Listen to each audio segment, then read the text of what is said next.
tem usado esse homem de Deus, com todo respeito, um jovem, é mais novo que eu, um ano mais novo.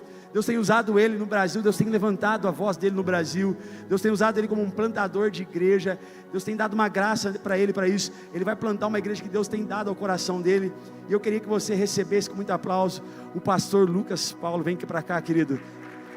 Aplauda ao Senhor, glorifica o nome dele, pela vida dele, em nome de Jesus.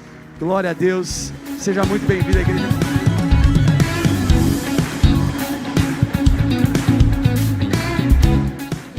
Paz do Senhor, igreja! Que alegria estar com vocês aqui nessa noite especial. Estava ouvindo o pastor Rafael, a pastora Bruna, inclusive, meus irmãos, muito obrigado por essa oportunidade. Me sinto muito honrado em ter a oportunidade de partilhar do Evangelho de Cristo com essa casa muito linda. Que história linda Deus tem permitido cada um de vocês construírem juntos aqui. Eu estava aqui vendo o que vocês estavam fazendo agora, essa live no Kids, que especial. Estava mandando foto para minha esposa, olha que legal o que eles estão fazendo aqui. Enfim, mas não apenas por causa desse momento, mas tive a oportunidade de estar na mesa com os seus pastores, ouvindo a respeito da história que Deus tem dado a graça de vocês construírem ao longo dos últimos anos aqui. E que marcante para mim também estar aqui pela primeira vez, numa data que será lembrada como um memorial para a vida dessa comunidade local. Então, me sinto muito honrado pela oportunidade, grato a Deus por partilhar do Evangelho com você nessa noite especial. Bom, obrigado pela apresentação, pastor. Eu sou o Lucas Paulo, conforme ele disse, eu e minha esposa Mariana temos dedicado a nossa vida ministerial, especialmente os últimos 6 anos, na obra de plantação de igrejas. Então, nos últimos 3 anos, nós estivemos envolvidos diretamente com 3 plantações, uma plantação no Rio de Janeiro, e lideramos 2 plantações em São Paulo, nos últimos 5 anos, especialmente essas 2 últimas. Plantamos ali na região do Bela Vista, depois também na região de Pinheiros. Transicionamos essas igrejas e agora estamos num tempo de preparação, desde o início do ano, que vai durar até o final do ano, um tempo de preparação para uma nova plantação, mas que também envolve agora uma fundação de um novo ministério. Temos sido acompanhados, pastoreados pelos pastores Theo e Júnior Hayashi, e Deus tem nos colocado uma visão no coração para a fundação de uma nova igreja, chamará Éden, lá em São Paulo. Então, um dia, se você passar por lá em São Paulo, saiba que a gente vai estar lá em algum lugar pregando o Evangelho, e vai ser uma honra receber a sua visita lá também. Mas eu e minha esposa somos casados há 10 anos, estamos há 15 anos juntos, e temos uma filha chamada Luma, de 4 aninhos. Elas duas não puderam me acompanhar hoje, mas trago um abraço delas para toda a igreja também. Amém? Eu trago também um livro nosso, um livro que eu e minha esposa escrevemos na época que liderávamos jovens e adolescentes, lá no início do nosso ministério. Esse é um livro que toca a área relacional, o nome dele é Se a Gente Soubesse Disso. Foi um livro que as pessoas que nos acompanham pediram muito que a gente reimprimisse. A gente lançou há cerca de 5 anos atrás, e a gente reimprimiu uma nova remessa recentemente. Algumas pessoas nos perguntam se tem online. Não tem, então só presencial. Ontem eu estava em Brasília e boa parte dos que eu consegui trazer nessa viagem ficaram lá, mas tem mais alguns aqui. Vai estar em algum lugar aí no final do culto, eu vou estar lá também para poder dar um abraço em você. Então você que é jovem, não é casado ainda, se você é casado, esse livro vai te abençoar também, mas especialmente nós escrevemos esse livro aqui para jovens solteiros. Então, certamente ele vai te ajudar a construir um relacionamento saudável. Talvez ele vai te ajudar, inclusive, a terminar o seu relacionamento, amém? Mas vai te abençoar. Louvado seja o Senhor Jesus. E eu quero dar esse livro aqui para quem quiser pegar aqui na frente rapidinho.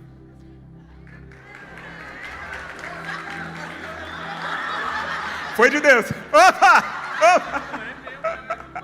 Eu vou dar outro para ele lá, eu dou outro para ele lá, vamos lá. Irmão, passa lá que eu vou dar outro para você lá.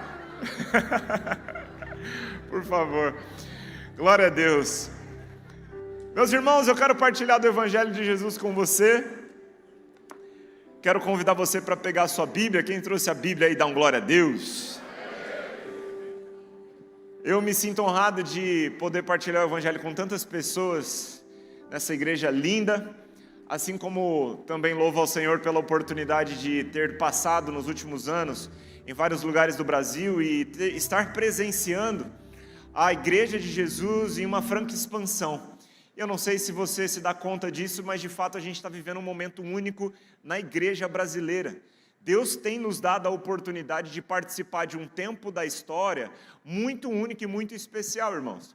Quando a gente para analisar, inclusive, nas últimas décadas, o crescimento da igreja evangélica no Brasil, a gente vê que nós estamos hoje no auge numérico da igreja. Quando a igreja começa uma franca expansão lá na década de 60, nós éramos 4% da população. Nós chegamos à última estatística do IBGE em 2022 com quase 30%. Em números absolutos, nós somos 47 milhões na nossa nação. O Brasil tem experimentado o que talvez seja uma das expansões mais expressivas em uma nação na história contemporânea. Talvez a maior em um país com dimensões continentais como o nosso. O que Deus está fazendo no Brasil é algo inegável.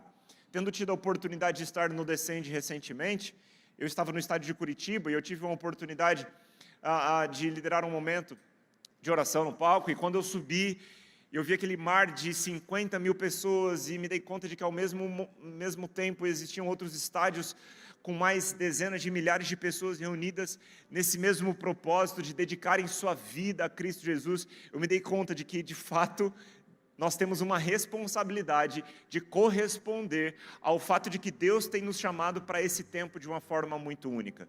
E eu estava conversando com um pastor, inclusive naquela ocasião do Descende, puxa, eu não quero chegar no final da minha vida, e só no final me dar conta de que Deus fez algo tão bom na minha geração, mas eu não me dei conta e não provei, e não me dediquei, não me entreguei da forma como eu poderia. Quem está entendendo o que eu estou dizendo? Não somente nós precisamos reconhecer isso, como as outras nações também reconhecem que Deus tem feito algo único no Brasil.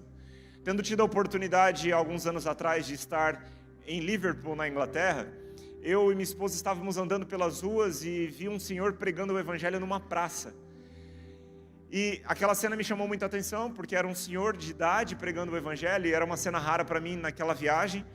Então eu parei para falar com ele, e quando fui conversar com ele, eu disse que eu era brasileiro. Ele falou: uau, eu sei o que Deus está fazendo no Brasil. Olha só, um senhor, ele tinha entre 60 e 70 anos, provavelmente, no interior da Inglaterra. Eu falei assim para ele: puxa, você pode gravar um vídeo para os meus amigos da nossa igreja lá no Brasil, para a gente ser encorajado por essa notícia de que você sabe que Deus está fazendo algo lá? Ele pega o celular e grava um vídeo para nós, diz: olá, igreja no Brasil, eu sou o David, estou pregando o evangelho aqui nas ruas de Liverpool, e eu sei que Deus está fazendo um grande avivamento aí no Brasil. E ele fala assim: eu peço que vocês orem por nós, para que quem sabe Deus possa fazer um grande avivamento aqui também. E sabe, irmãos, pessoalmente eu creio que o Brasil se tornará muito em breve o país que mais envia missionários para o mundo. Nós somos hoje a segunda nação, mas eu creio que muito em breve nos tornaremos a primeira. Eu creio que o Brasil é um grande celeiro para esse grande último avivamento antes da volta do nosso Senhor. Um celeiro de missionários que estão disponíveis a serem enviados com passagem só de ida para os 4 cantos da terra. Será que o Senhor encontra alguém disponível aqui? Amém. Eu estava ouvindo sobre a visão, muito em breve vai chegar o tempo, e eu falo isso por perceber algo no Espírito, de que o Senhor vai começar a enviar pessoas aqui. Ele tem construído bases e fundações nesses primeiros anos aqui, mas é chegado o tempo que o Senhor vai começar a enviar pessoas através dessa casa para abençoar outras cidades, inclusive outras nações. Será que o Senhor encontra o seu coração disponível para isso? Amém. Louvado seja o Senhor. Agora, irmãos, é importante também que nós meditemos nesse cenário atual da igreja do Brasil, no sentido de nos apropriarmos de uma responsabilidade pessoal, de compreendermos o nosso papel e também o nível de profundidade desse cristianismo que a nação diz ter em números, mas que talvez não revele a profundidade desses que se dizem cristãos. Porque, se você parar para analisar comigo, eu presumo que se 1/3 da população que se diz cristã fosse de fato genuinamente cristã, talvez o nosso país, o Brasil, estaria também proporcionalmente caminhando a passos mais rápidos a uma transformação. Na minha cabeça, quando eu olho para esses números e para esse gráfico de avanço da igreja brasileira, não é proporcional o crescimento numérico da igreja com as taxas de justiça e de moralidade da nossa nação. Quando nós olhamos para a igreja no primeiro século, a gente vê uma igreja muito menor, causando um impacto muito mais profundo na a sociedade do seu tempo. Eu estive em Israel recentemente numa viagem com alguns pastores e conversando lá com alguns irmãos, inclusive um irmão judeu que estava nos guiando, contando sobre a história da igreja, e estando lá a gente pode perceber de forma mais clara, né, que de fato a igreja naquele contexto, ela é muito pequena hoje e naquela época também era. Só que o impacto que aquela igreja do primeiro século produziu, irmãos, foi extremamente significativo. Dali o evangelho se espalhou, né, saindo de Jerusalém, mas passando por toda a Judéia, Samaria, até os confins da terra, e glória a Deus, chegou até nós. Mas agora, que resposta daremos ao mundo? Que resposta essa igreja dará ao mundo? É uma responsabilidade que nós temos de pensar, mas também nós precisamos compreender que só daremos uma resposta genuína ao mundo, uma resposta que Jesus espera que demos, se de fato o nosso discipulado também for tão genuíno quanto. Sabe que quando Jesus ele esteve diante de multidões, ele fez questão de atender a necessidade delas, mas Jesus não era movido por elas. Porque Jesus sabia que, para dar continuidade no seu legado, ele precisaria de pessoas que não apenas o seguiriam, para que as suas necessidades pessoais fossem supridas. Jesus precisaria de pessoas que queriam além de pão e peixe. Jesus precisaria de pessoas que estariam dispostas a sacrificarem a sua vida pela causa dele. Portanto, Cristo sabia o momento exato de se retirar das multidões e de dedicar tempo com esses discípulos. Existe algo que essa pesquisa quantitativa não revela para nós, que é a qualidade desses cristãos. Que tipo de cristãos nós somos? Eu quero refletir com você na mensagem dessa noite, do convite que Jesus faz para aqueles primeiros discípulos, para os discípulos que estavam ouvindo o seu convite, a sua convocação na íntegra, face a face com Cristo. Qual é o tipo de resposta que Jesus espera? Ou melhor, qual é o convite que Ele faz para nós? Esse convite de Cristo continua ecoando, e eu quero que nessa noite, todos nós, incluindo a mim, estejamos com os nossos corações abertos, irmãos, para que nós possamos permitir que o Espírito Santo de Deus traga-nos a revelação e refine o nosso discipulado. O que é ser discípulo de Jesus? Que convite é esse que Jesus faz? Eu quero convidar você para abrir sua Bíblia comigo, lá em Lucas, no capítulo de número 9, verso de número 23. A verdade, irmãos, é que auditório cheio não necessariamente significa crescimento da igreja. Existem muitas estratégias possíveis que, quando aplicadas, fazem o auditório encher, mas só existe uma estratégia para a igreja avançar. Isso é formação de discípulos. Por isso, vamos ao convite que Cristo Jesus faz a respeito do custo do discipulado. O capítulo 9 de Lucas é um ponto crucial no desenvolvimento da narrativa do Evangelho. Eu quero convidar você para abrir sua Bíblia comigo em Lucas 9. Nós leremos juntos a partir do verso de número 23. Lucas 9, 23.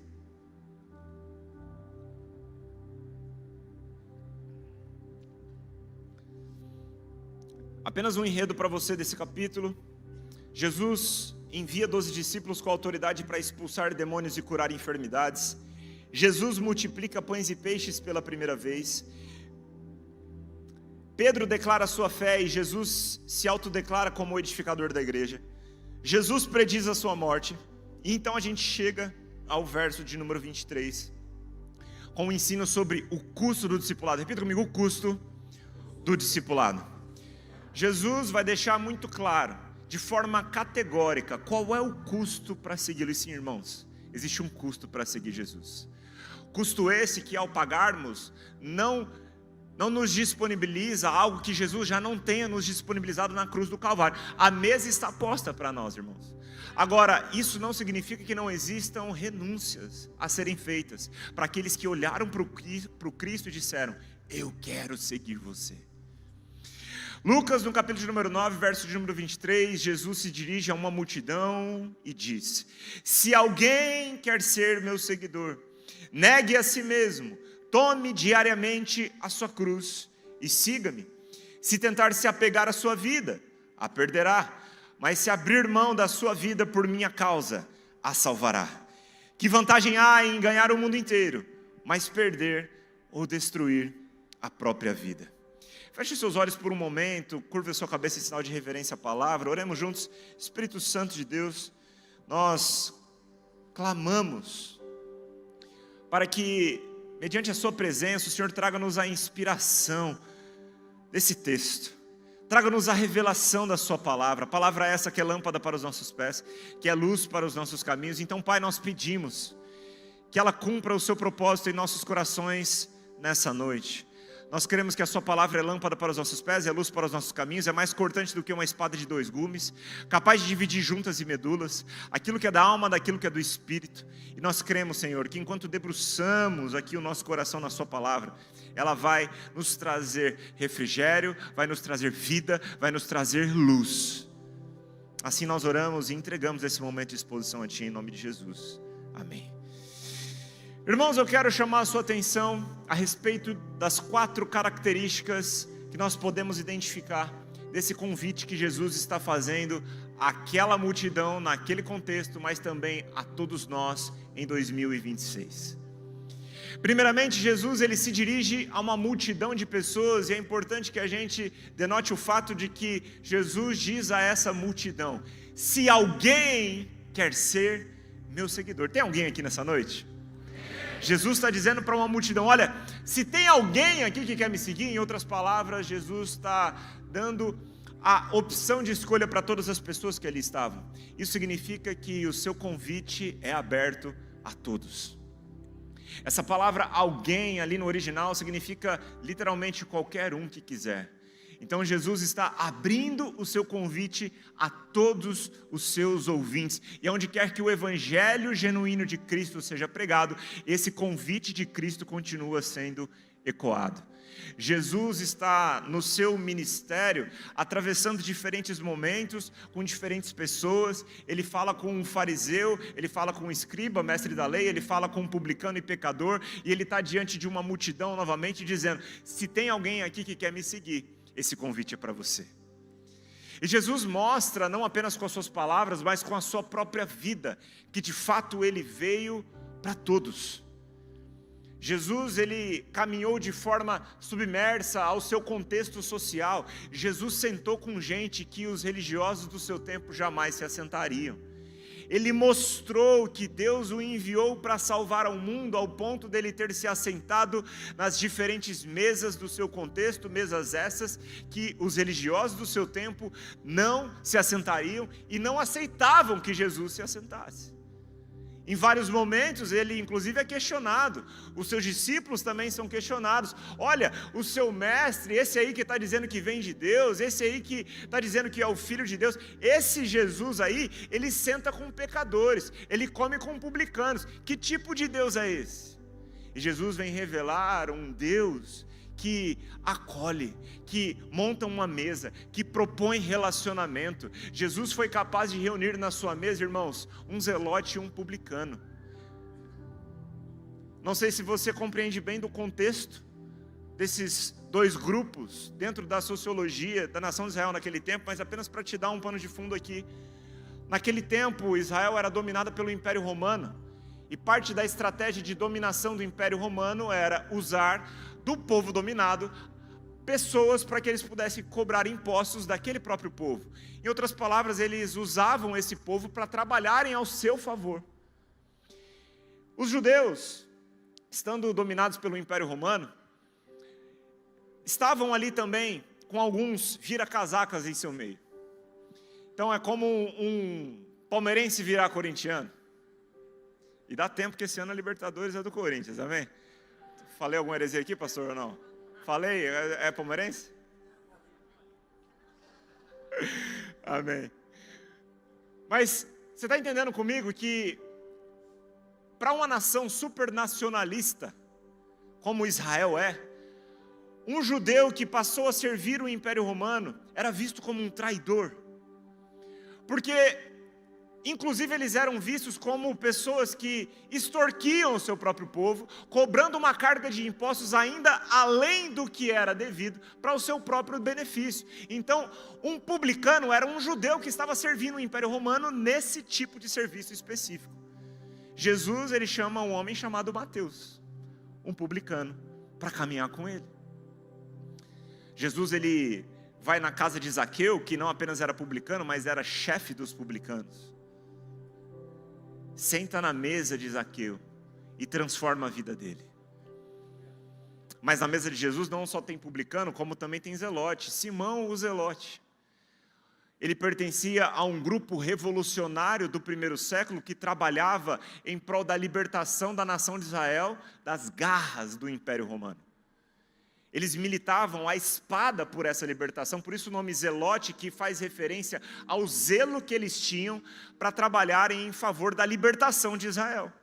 Então, entendam que eles estão em extremos completamente opostos da sociedade. Um zelote se aproximaria de um publicano naquele contexto, certamente com a intenção de matá-lo. Mas na mesa de Jesus eles estão assentados juntos. Porque o próprio Cristo é a provisão na mesa, para que os diferentes se unam. Jesus veio para zelote, para publicano, para branco, para preto, para rico, para pobre, para jovem, para velho, não importa o seu CPF, não importa o saldo da sua conta bancária, não importa onde você nasceu, não importa de quem você é filho, não importa a sua história. Na história da humanidade, Deus está escrevendo e mostrando para nós que Ele é intencional em vir nos buscar na pessoa de Cristo, e na pessoa de Cristo, Ele proporciona a oportunidade de que os diferentes caminhem juntos, justamente porque Cristo está sentado nessa mesa. Louvado seja o Senhor. Graças a Deus que Ele veio para todos, e a sua vida é um testemunho disso. Afinal de contas, não merecíamos tanto amor, não merecíamos tanta graça. Um dia estava eu, aos meus 16 anos, meu sonho era ser jogador de futebol. Eu estou passando férias na casa dos meus pais na época, acordo pela manhã, escuto um barulho vindo da lavanderia, vou até lá, tem um homem consertando a máquina de lavar dos meus pais. Os meus pais não eram convertidos, meus irmãos não eram convertidos, eu não tinha nenhum amigo crente. Mas naquele dia, na lavanderia da casa dos meus pais, eu fui lavado pelo sangue do Cordeiro. Aquele homem pregou o evangelho para mim, eu entreguei minha vida a Jesus. Graças a Deus, Deus tem feito uma grande obra na minha casa. Os meus pais se converteram, meus irmãos se converteram, meus tios, meus primos, meus avós. Eu tive a oportunidade de batizar vários dos meus familiares. E Deus tem feito uma grande obra na minha casa, porque de fato Jesus enviou alguém para me dizer que Ele veio também por mim. Você pode glorificar o Senhor porque Ele veio para você?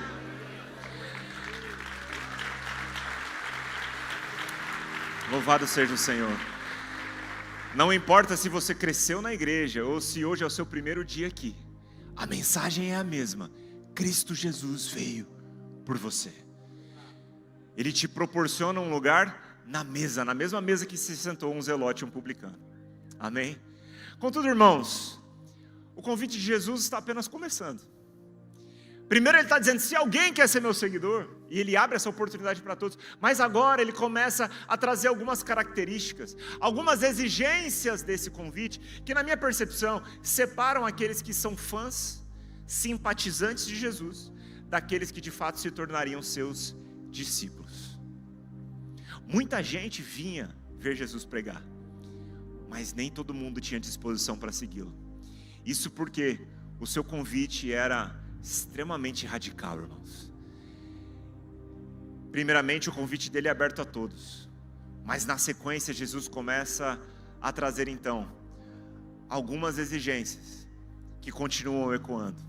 E na continuidade do texto de Lucas ele diz, se alguém quer ser meu seguidor, negue a si mesmo. O convite é aberto a todos, mas o convite exige autonegação. E falar sobre autonegação em 2026 não dá tanto ibope assim. Tendo plantado igrejas em São Paulo e dedicando a minha vida ali, perto de onde partem muitos dos gritos que ecoam na nossa nação, muitos dos gritos ideológicos da nossa nação, nós temos visto que de fato existe uma resistência social à pregação do evangelho, como sempre houve, mas no tempo da pós-modernidade, no tempo onde o relativismo está sendo infiltrado, inclusive na perspectiva de muitos cristãos, falar sobre autonegação não dá ibope, porque nós estamos vivendo num tempo de pós-modernidade, onde o assunto ápice é autoaceitação. Aceite-se como você é. Você é o que você sente. Mas Jesus, na verdade, está dizendo o oposto. Para me seguir, você vai ter que negar a si mesmo. Aqui o caldo começa a engrossar, irmãos. É por isso que lá em João, no capítulo 6, no verso 66, nós vemos que muitos deixam de seguir Jesus. A Bíblia diz que a palavra dele era dura. E os discípulos, e aqueles que estavam o seguindo até aquele contexto, dizem assim: quem será capaz de suportar essa mensagem? Irmãos, de fato, Jesus está fazendo um confronto aos seus ouvintes naquele tempo, e continua fazendo esse confronto para nós hoje, aqui também. Negar a si mesmo, no entanto, não é se isolar da sociedade e enfiar a cabeça na religião, como fizeram os monges no quarto século. Quando a igreja funde com o Estado, em Constantino, em nome da santidade, muitos monges saem da sociedade, sobem as montanhas e constroem monastérios, para que, em nome de uma santidade, eles pudessem então viverem isolados da sociedade. Só que, na verdade, não foi para isso que o Senhor nos chamou. Jesus, ele foi para o meio das trevas levar a luz, e ele diz que nós somos a luz do mundo, o sal da terra. É justamente para um mundo de trevas que se faz necessária a luz. Então, cerca de 1000 anos depois, um outro monge chamado Lutero se levanta, Deus o usa de forma muito especial na história da igreja, e a igreja volta para a sociedade. Quando perguntado por um sapateiro como ele faria para agradar a Deus com a sua profissão, Lutero responde: faça um bom sapato e venda por um preço justo. Em outras palavras, o que ele está dizendo ali é: Deus nos chamou para estarmos submersos na nossa sociedade, e dentro da sociedade, com os dons e a vocação que Deus nos deu, levarmos o evangelho.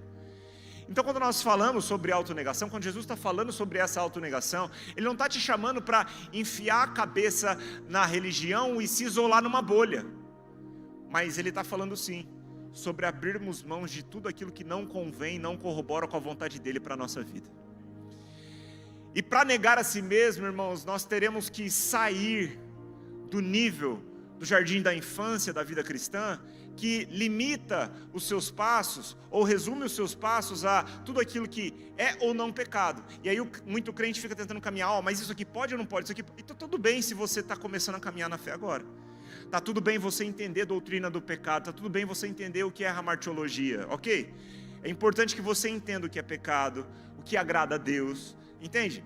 Agora, se você já tem uma caminhada há muito tempo, precisaríamos sair desse ponto. Porque se tudo que você quer saber é o que pode ou não pode, talvez você está tentando delimitar o espaço até onde você pode viver a sua vontade. Só que para viver com Cristo você vai precisar abrir mão de tudo. Porque inclusive a caminhada com Jesus vai te propor renúncias de coisas que não são pecado, mas que não corroboram com a vontade dEle. E se você estiver tentando caminhar apenas entre o limite do que é pecado e não é, você nunca vai viver essa vontade de Deus de forma plena. Agora, a verdade, irmãos, é que essa autonegação não é uma resposta ao nosso próprio esforço para negarmos uma vida no pecado, por exemplo. A autonegação é uma resposta a quem entendeu o que Cristo Jesus fez no Calvário por nós. A autonegação é uma resposta àquele que não negou a si mesmo, mas foi na cruz do Calvário morrer por nós. Paulo, ele enfrentava esse desafio, e ele escreve inclusive aos romanos a respeito do desafio que nós também enfrentamos, irmãos.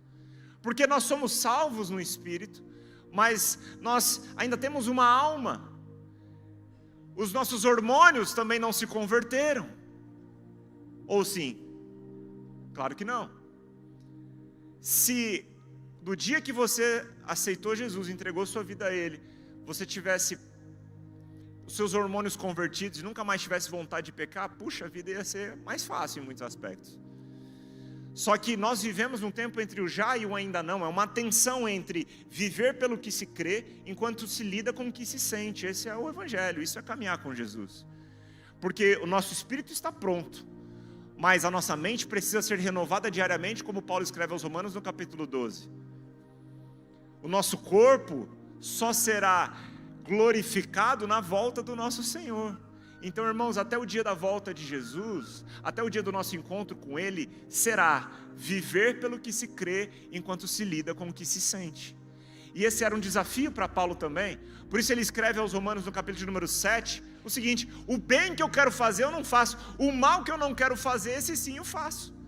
Só que Paulo abre o capítulo 8 de Romanos, após fazer essa afirmação, trazendo-nos uma perspectiva a respeito da obra que Jesus fez por nós e da possibilidade que Ele nos proporcionou, uma vez que fomos libertos do poder do pecado. Por isso ele escreve aos Romanos no capítulo 8, verso 1, o seguinte: agora, portanto, já não há nenhuma condenação para os que estão em Cristo Jesus, pois em Cristo Jesus, a lei do Espírito que dá vida, os libertou da lei do pecado que leva à morte. A lei não era capaz de nos salvar por causa da fraqueza da nossa natureza humana, por isso Deus fez o que a lei era incapaz de fazer, ao enviar o seu Filho na semelhança da nossa natureza humana pecaminosa e apresentá-lo como sacrifício por nosso pecado. Presta atenção nisso, irmãos. Com isso, Ele declarou o fim, diga comigo, fim. O fim do domínio do pecado sobre nós. Fomos libertos desse poder que outrora nos escravizava. Irmãos, antes de Cristo Jesus, nós não tínhamos escolha, nós éramos profissionais em pecar, porque éramos seus servos. Agora, Cristo Jesus nos libertou, Cristo Jesus nos fez verdadeiramente livres, e nesse caminho de liberdade, uma vez que encontramos Cristo, temos nele também a provisão para dizermos não para nós mesmos. Porque se você não sabe dizer não para você, você é escravo de si mesmo, e é disso aqui que Jesus quer nos libertar. Quando Ele diz, negue a si mesmo. Porque enquanto você não souber dizer não para si, você vai ser um escravo de si, e sendo um escravo de si, você vai se limitar a viver apenas aquilo que a sua vontade é capaz de conceber. Só que nós servimos a um Deus que faz infinitamente mais de tudo aquilo que nós podemos pedir ou pensar, segundo o poder que opera em nós. Aleluia. Para isso, irmãos, a gente vai precisar deixar de lado algumas coisas. Contudo, a provisão para negar a si mesmo encontra-se na obra da cruz. No Éden, o homem quis ser igual a Deus e o desobedeceu. No jardim do Getsêmani, o Cristo obedeceu a Deus até uma morte de cruz, para nos trazer de volta para o Éden.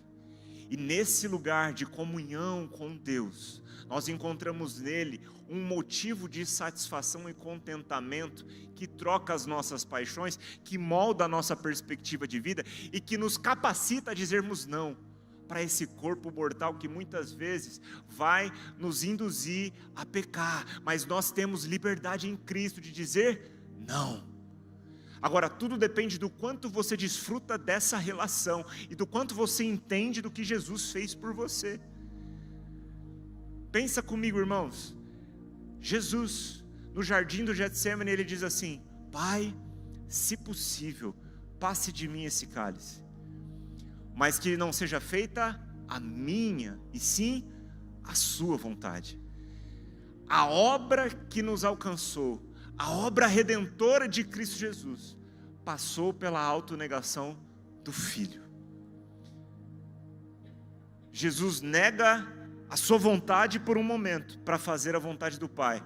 Em sua humanidade foi muito desafiador para Jesus, mas aquele que nunca pecou se fez pecado por nós na cruz, contrariando a sua vontade, mas fazendo a vontade boa, agradável e perfeita de Deus. Agora, se Deus não poupou nem o seu único filho de negar a si mesmo, por que é que nós pensamos, irmãos, que podemos viver a vida como a gente bem entende e chamar isso de cristianismo? É por isso que 1/3 da população não está mudando a nossa nação. É por isso que 1/3 de cristãos não está transformando a nossa nação. Porque muita gente acha que ser cristão é só vir para a igreja, é ter um versículo na biografia do Instagram e vir aqui pagar o seu preço da liturgia religiosa semanal para sair com a sua consciência mais leve, mas sem transformação de vida. Você já se arrependeu de ter vindo hoje ou não? Mas é esse caminho que Jesus está nos propondo. Só que a capacidade para negar a si mesmo só é encontrada por quem também está disposto a atender a próxima característica do convite de Jesus. Jesus está dizendo, se alguém quer ser meu seguidor, negue a si mesmo, mas ele continua dizendo, tome diariamente a sua cruz. O convite de Jesus é aberto a todos, porém exige autonegação, e para além da autonegação, o convite de Jesus também nos convida para morrer. Exige morte, porque a cruz naquele contexto não significava outra coisa que não fosse morte. E Jesus está aplicando esse convite, aplicando a cruz ao seu convite, para trazer essa mensagem, dessa necessidade, da abertura, de abrir mão da sua própria vida ao ponto de entregá-la completamente, assim como ele se entregou na cruz. Porque não tem como vivermos uma vida com Cristo sem termos morrido com Ele antes. A cruz, naquele contexto, era um símbolo de morte, só os maiores criminosos eram pregados nela. De forma vergonhosa, de forma pública, de forma violenta.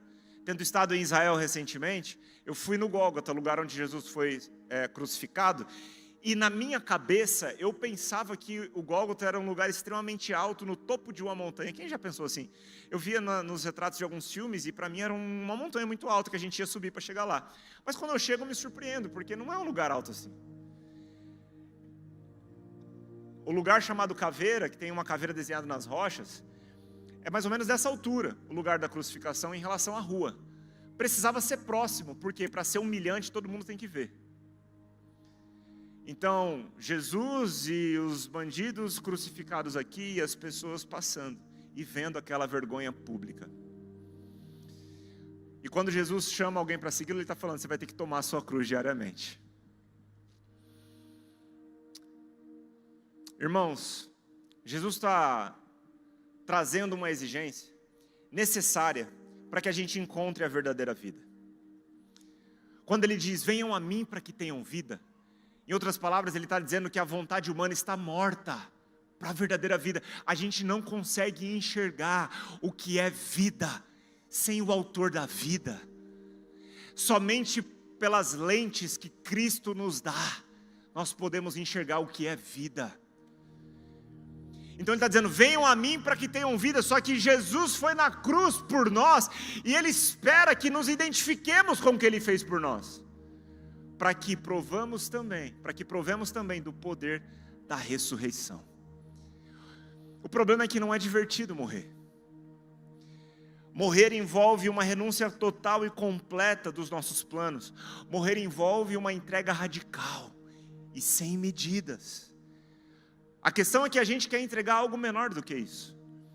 A gente quer entregar até um ponto que nos proporcione um pouco de flexibilidade, um pouco de opção de escolha, um pouco de domínio sobre a nossa própria vida. A gente quer algo, irmãos, que ainda nos dê um pouco de liberdade de escolhermos pelos nossos próprios planos.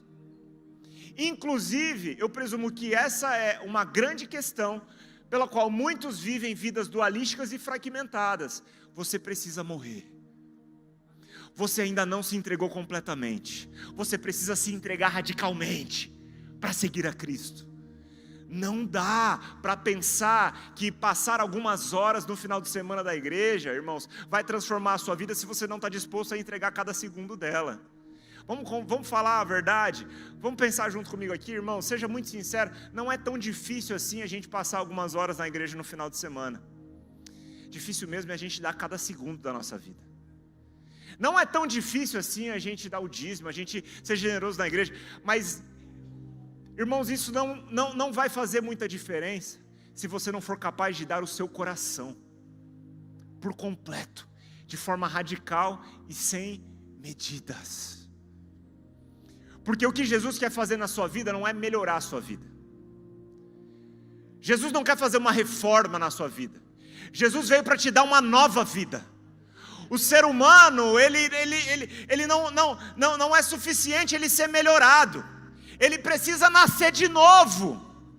É por isso que, como pastores, muitas vezes nós encontramos dificuldade de discipular pessoas, porque muitas pessoas, ao invés de serem discipuladas, ainda precisam ser evangelizadas. Não tem como discipular quem ainda não morreu.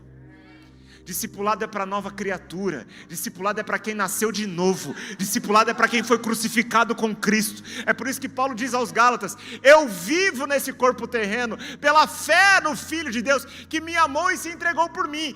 Eu morri com Cristo e por isso vivo com Ele, para uma nova vida.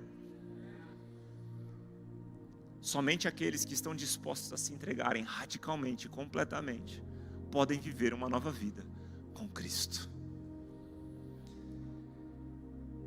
Meus irmãos, é por isso que é muito mais fácil criar um Deus à nossa própria imagem, que concorda com tudo que a gente faz, do que seguir o Deus bíblico. É por isso que igrejas que relativizam a palavra estão cheias por aí. Porque é mais conveniente para os nossos sentimentos encontrar um lugar que passa a mão na nossa cabeça. Mas se a palavra de Deus não é apresentada de forma integral, como Jesus está nos convidando para segui-lo, de nada vai adiantar viver uma vida que traz conforto para os nossos sentimentos e chegar naquele dia e ouvir dele: afaste de mim porque eu não te conheço. Eu não sei você, mas eu quero muito encontrar essa capacitação que Cristo me proporciona para todo dia continuar seguindo a Ele e perseverar na fé até o fim, independente de.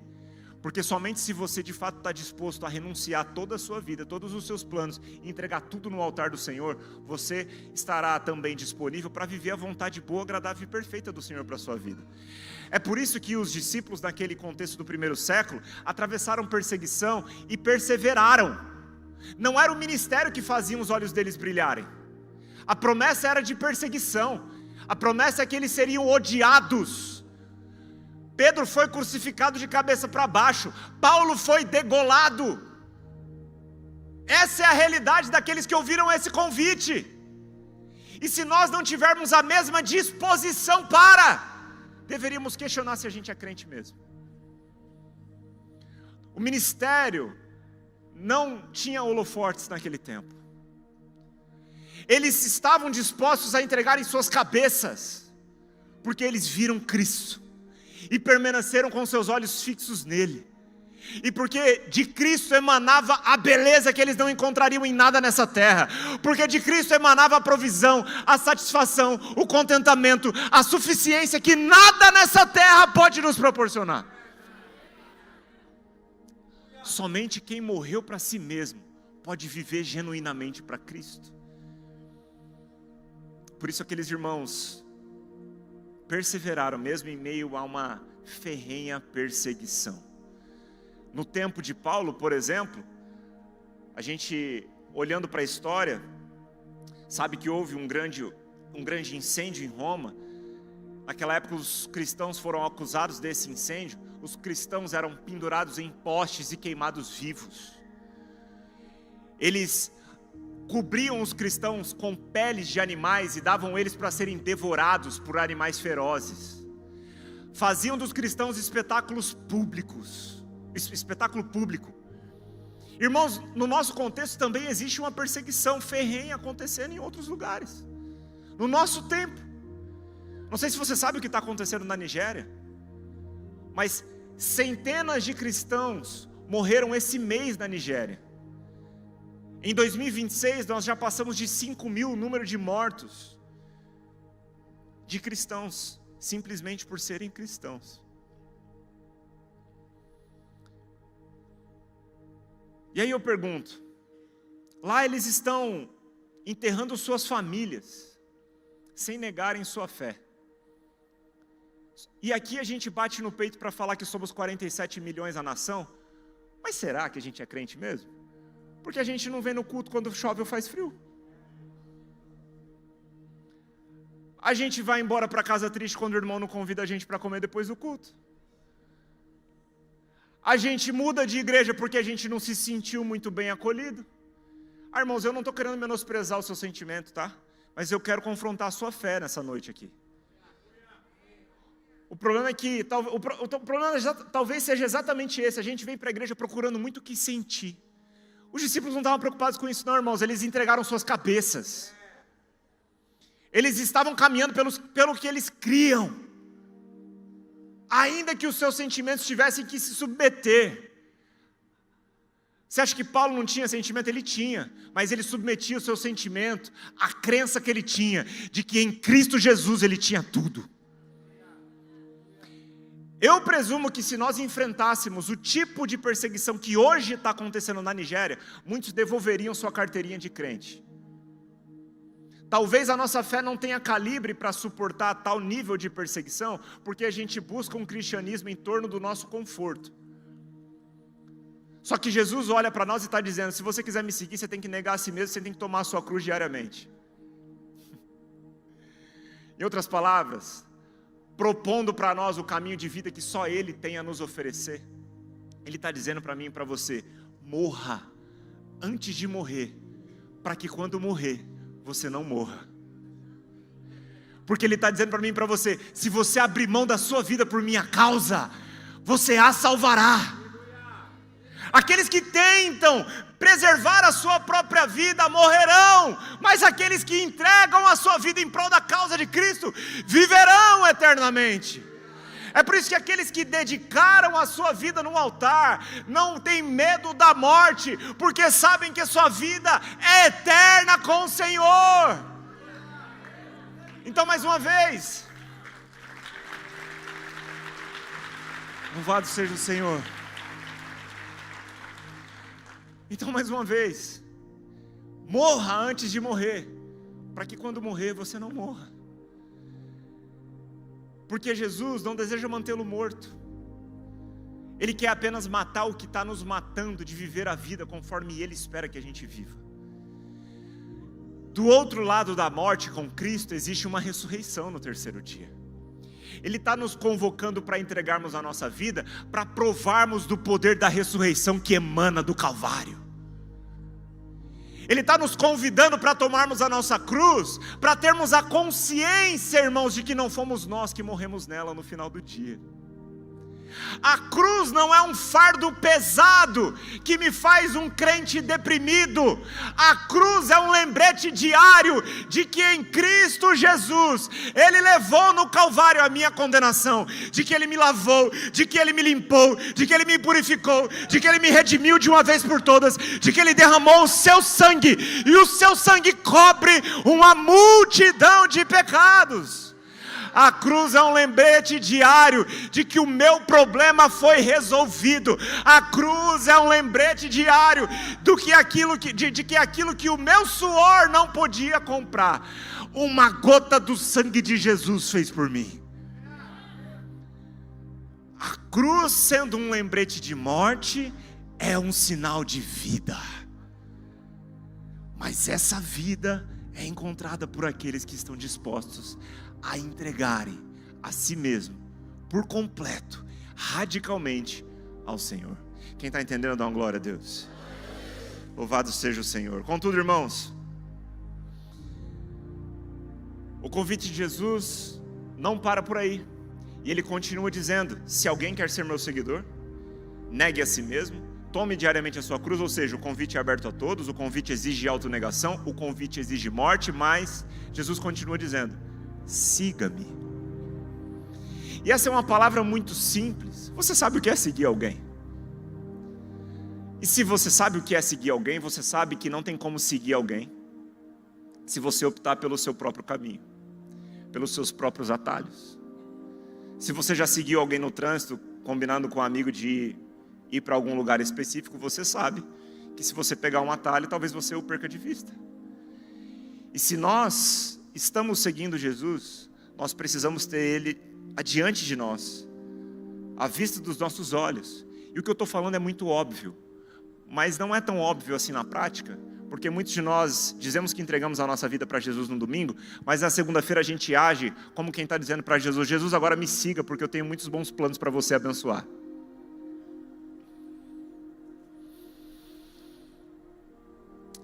Só que aquele que entregou a sua vida radicalmente a Cristo Jesus, precisa estar disposto também a obedecer cada instrução dessa caminhada com Ele. Isso vai envolver renúncia e obediência radical. Esse caminho proposto por Cristo para nós, é um caminho que muitas vezes vai nos exigir decisões que talvez nós não planejamos para nós mesmos. Mas tendo a consciência de que a vontade dele é boa, agradável e perfeita, precisamos estar dispostos a obedecer.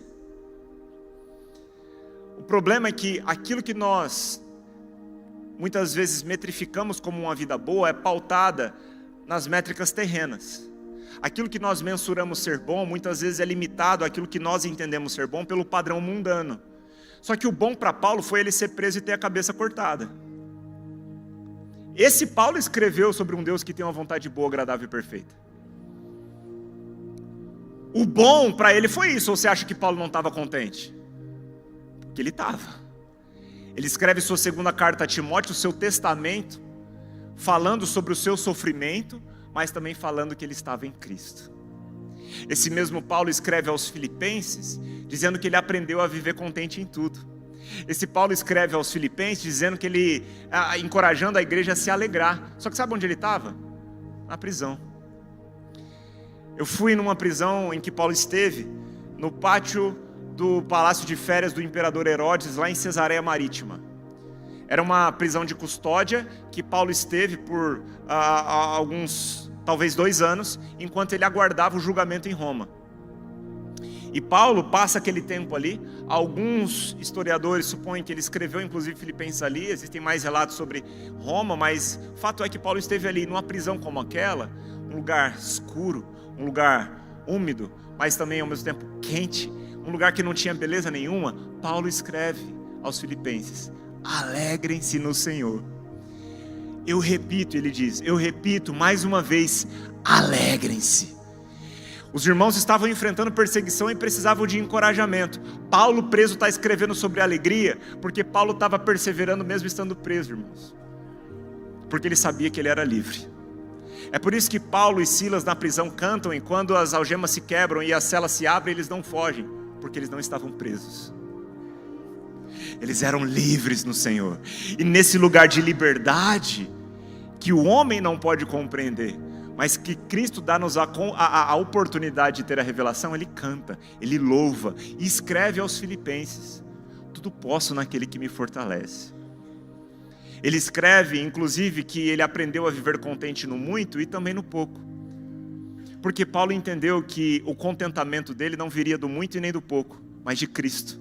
Paulo viveu contente no muito e no pouco, porque tendo muito ou tendo pouco, ele sabia que tudo ele só encontraria em Cristo. É esse tipo de revelação que a gente precisa pedir para o Senhor. Para além de compreender quais são os próximos passos, o que o Senhor quer para o nosso futuro, é pedir para o Senhor um novo nível de revelação e contentamento de quem Ele é. Porque se nós não estivermos satisfeitos em Cristo, nada irá nos satisfazer nessa terra. As coisas dessa terra, irmãos, não nos satisfazem. Por isso muitos chegam ao final da vida e morrem insatisfeitos mesmo sendo bilionários. Porque dá para ter uma casa maior, dá para ter um carro mais caro, dá para ter uma roupa melhor, dá para ter, irmãos. Só que o resumo dessa vida não é sobre ter aquilo que essa terra tem a nos oferecer, mas é sobre receber pela graça aquilo que Cristo conquistou por nós na cruz do Calvário. Só Ele pode nos promover o tipo de contentamento que Paulo tem, e por isso é capaz de escrever essas palavras para mim e para você. Essa caminhada de obediência não é fácil, e eu tenho provado na pele o que é obedecer a Cristo, e eu oro que o Senhor me mantenha perseverante nessa caminhada. Eu, depois de ter deixado o futebol, eu fui seguir uma carreira de bancário na época. Eu fiz faculdade de administração, entrei no banco e em 5 anos eu galguei 3 cargos dentro do banco. Eu trabalhava numa grande instituição financeira e na minha época eu era muito jovem, mas eu já era o melhor gerente da minha região, lá do Centro-Oeste. Eu já estava na iminência de ocupar o maior cargo dentro de uma agência bancária. E eu tinha 20 e poucos anos, 25 anos, se eu não me engano. Eu era muito jovem, era muito promissor. Só que o Senhor começou a falar comigo, com a minha esposa, a respeito de um tempo onde nós precisaríamos renunciar a tudo, inclusive meu trabalho, para vivermos uma vida totalmente dependente dEle no ministério. Só que nós não tínhamos nenhuma renda do ministério. Em outras palavras, ele estava falando, larga tudo e vem viver para o ministério, mesmo sem saber de onde vai vir a provisão. Você sabe quem vai te bancar. E foi um processo, 2 anos, onde o Senhor foi trabalhando isso no nosso coração. Eu fui conversando com a minha esposa, até que chegou o dia, e eu tive uma paz que esse mundo não pode explicar. Quando abri o meu computador, num dia pela manhã, no primeiro dia do mês, depois de ter fechado o meu melhor mês na história no banco, Deus falou comigo, é hoje. Eu fui para casa, falei para minha esposa, Deus falou que agora acabou. No outro dia eu estava pedindo demissão, e ali encerrei a minha carreira bancária. Os meus amigos da época do banco olham para mim e falam, cara, o Lucas, quando vão contar de mim, eu já presenciei essa cena, encontrei um colega bancário e aí ele foi me apresentar para alguém que eu não conhecia. Ele disse, esse é o Lucas, cara, o cara tinha tudo para ter uma carreira super promissora, mas ele ficou louco e saiu do banco. E aí, meus irmãos, Deus nos chamou para uma terra que nós nunca projetamos morar. Deus falou assim, juntem as malas, vão para o Rio de Janeiro.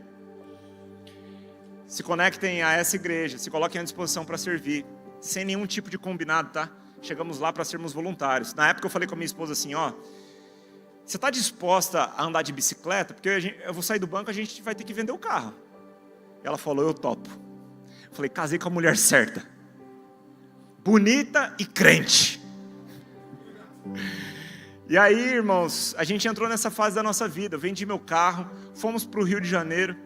E chegamos no Rio de Janeiro, meu pai foi generoso comigo, ele financiou um Peugeotzinho 207 para nós naquele tempo. Fomos com um Peugeot rebaixado lá para o Rio de Janeiro, da nossa mudança dentro dele. E a gente chegou lá, o que a gente conseguia alugar na época era um apartamento de 20 metros quadrados. Para a nossa realidade era muito diferente, porque a gente morava num apartamento de 75. Não é tão grande, mas para um de 20 é grande, né? Então, morando nesse apartamento de 20 metros quadrados, eu me lembro que eu me dava conta em alguns momentos, olhava para minha esposa e falava, meu Deus, eu trouxe minha esposa para cá, para esse lugar. Eu tirei ela da casa dos pais, do conforto, casei com ela. A gente, depois de 3 anos de casamento, estávamos conseguindo começar a construir a nossa vida, terminamos de colocar alguns móveis em casa, porque tudo que a gente tinha no começo era um colchão. E aí, quando a gente conseguiu colocar os móveis, Deus falou, entrega tudo. E a gente foi para o Rio. E aí, eu me pegava pensando nisso, sabe? Porque é uma responsabilidade grande, se liderar uma família e, enfim. Eu me lembro que naquele tempo a gente dividia uma marmita de R$16. Porque era o que a gente podia pagar naquele tempo e essa marmita era muito caprichada. Eu não tinha coragem de levar minha esposa num restaurante porque talvez ela não iria querer comer. Mas eu ia lá, pegava e levava comida para casa, porque o restaurante não era muito agradável aos nossos olhos. E aí era uma marmita bem caprichada, a gente conseguia dividir e, irmãos, ali Deus foi nos sustentando. A gente foi auxiliar a plantação de uma igreja na zona norte do Rio.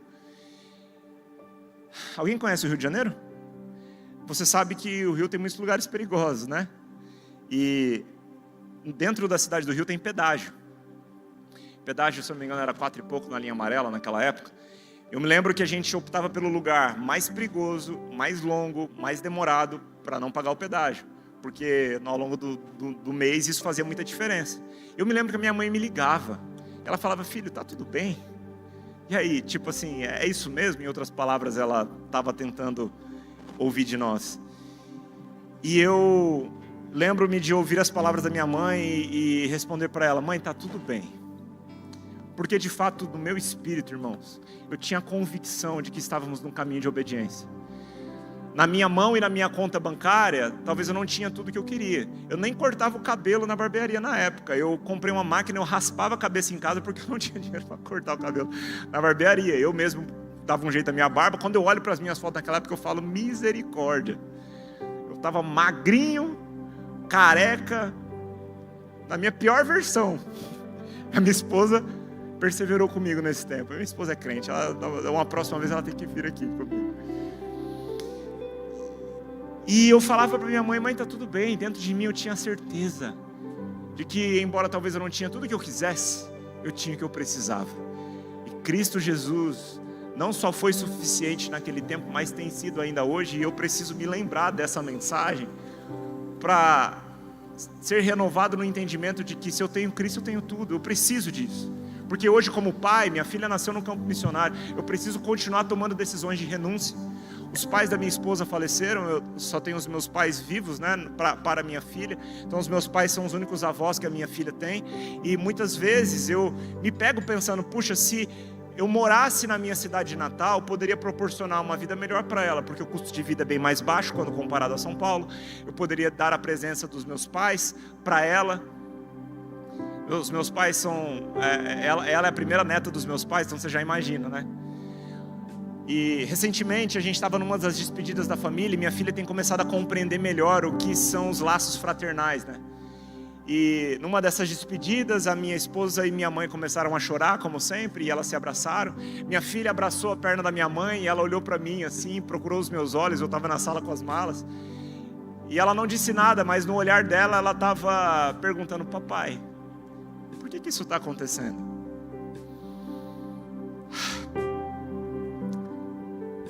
Aquilo cortou meu coração.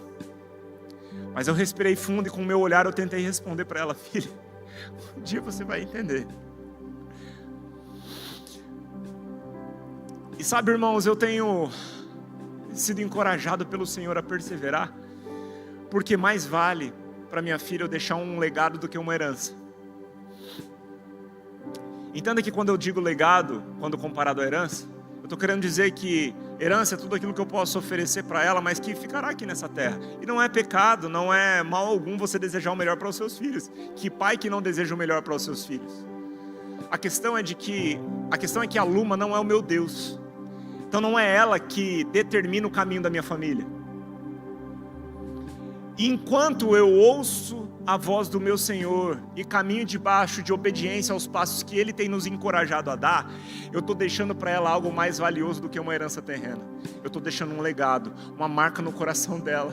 Eu quero que um dia ela possa contar para os filhos dela, para os meus netos, aos meus bisnetos, para a geração que talvez eu nem vou conhecer, que vale a pena seguir Jesus. Que enquanto a gente está seguindo nesse caminho de obediência, uma mensagem está sendo transmitida. Filha, vale a pena obedecer ao Senhor. Tendo sido a primeira geração alcançada na minha casa, eu quero que a minha genealogia continue ouvindo a história de um Deus que se fez carne, habitou entre nós, morreu pelos nossos pecados, nos convidou para segui-lo. E não há vida melhor, não há vida mais plena do que caminhar contente em Cristo, obedecendo a cada passo, a cada direcionamento, porque esse curto tempo, irmãos, que nós chamamos de vida passa tão rápido. E quando nós chegarmos lá no último dia, nós precisamos, irmãos, olhar para trás e compreender que valeu a pena. Mas só valerá a pena se nós de fato abrirmos mão de tudo para seguir a Cristo. Eu não quero que você compare a sua história com a minha. Eu estou falando do custo que há na minha vida para seguir Jesus. Talvez a sua história seja diferente, Deus te peça coisas diferentes. No caso, Deus me chamou para abrir mão de um emprego formal, para trabalhar no reino de Deus, servindo na igreja, no ministério. Mas talvez Deus te chame para fazer o oposto. Talvez Deus está te chamando para ser um funcionário público que vai lá dentro de um tribunal que eu não tenho acesso, levar a mensagem de Deus. Talvez Ele te chamou para ser um grande artesão, um médico, um advogado, uma dona de casa que vai criar os seus filhos nos caminhos do Senhor. Eu não sei, mas todos nós precisamos da mesma disposição para segurar as coisas dessa terra com as mãos leves, pronto para entregar tudo no altar do Senhor diariamente, assim como foi com Abraão. E eu quero fechar com isso. Abraão, ele aguarda 25 anos pelo cumprimento de uma promessa. Quem tem promessa do Senhor aqui? Levanta a mão. Deus, ele não falha em cumprir as suas promessas. Deus, ele é o Deus do querer, Deus é o Deus do efetuar. Deus promete para Abraão e Deus também cumpre a promessa. Só que quando a promessa se cumpre, Deus pede Isaac. E como pai, eu fico pensando quão deve ter sido desafiador para Abraão entregar Isaac. Como é que Deus me promete que Ele vai abençoar todas as nações da terra a partir da minha descendência? Eu espero 25 anos, tento dar um jeito, Deus faz a promessa dele se cumprir, mas quando ela vem, Deus pede ele de volta. Mas é interessante quando Abraão chega no pé do Monte Moriá, ele diz para os seus servos assim: agora esperem, nós subiremos ele e o menino. Nós adoraremos e nós voltaremos. Abraão está dizendo para mim e para você que ele estava tão pronto para obedecer a Deus, quanto convicto de que, se necessário fosse, Deus ressuscitaria Isaac. Esse é um lugar que todos nós precisamos estar dispostos a ir. É um lugar onde a nossa fé converge com a obediência. Abraão tinha fé que, se necessário fosse, Deus ressuscitaria Isaac, mas ele também estava pronto para sacrificar Isaac. Só que quando ele levanta a faca, o anjo do Senhor aparece e diz: Abraão, não faça isso com o menino. Abraão levanta a cabeça, e ali é a cena que Jesus, mais para frente contando, diz que Abraão alegrou-se ao ver o dia dele. Abraão levanta a cabeça e vê um cordeiro amarrado numa pequena árvore. Cordeiro esse que trocaria de lugar com Isaac, sendo um prelúdio do Cordeiro de Deus que tira o pecado do mundo, que trocaria de lugar conosco na cruz. E aí, o que eu quero chamar a sua atenção é para a fala do anjo para o Abraão naquele momento. O anjo diz assim: Abraão, agora eu sei que tu me amas, porque você não me negaste o teu único filho. Irmãos, Deus queria muito mais que Isaac. Deus queria o coração de Abraão, pronto para devolver a promessa se necessário fosse. Deus não deseja te dar, irmão, nada que você não seja capaz de devolver a Ele. Porque tudo aquilo que você retém e não é capaz de devolver a Deus, se torna um Deus para você. E Jesus não divide senhorio com ninguém. É por isso que a gente precisa estar disposto a devolver tudo, diariamente, no altar do Senhor. Permitir que Ele purifique todos os nossos sonhos, permitir que Ele nos dê o rumo que Ele quer. Porque tudo o que nós podemos ter nessa terra não se compara à promessa que já temos e já recebemos em Cristo. Se coloque de pé no seu lugar.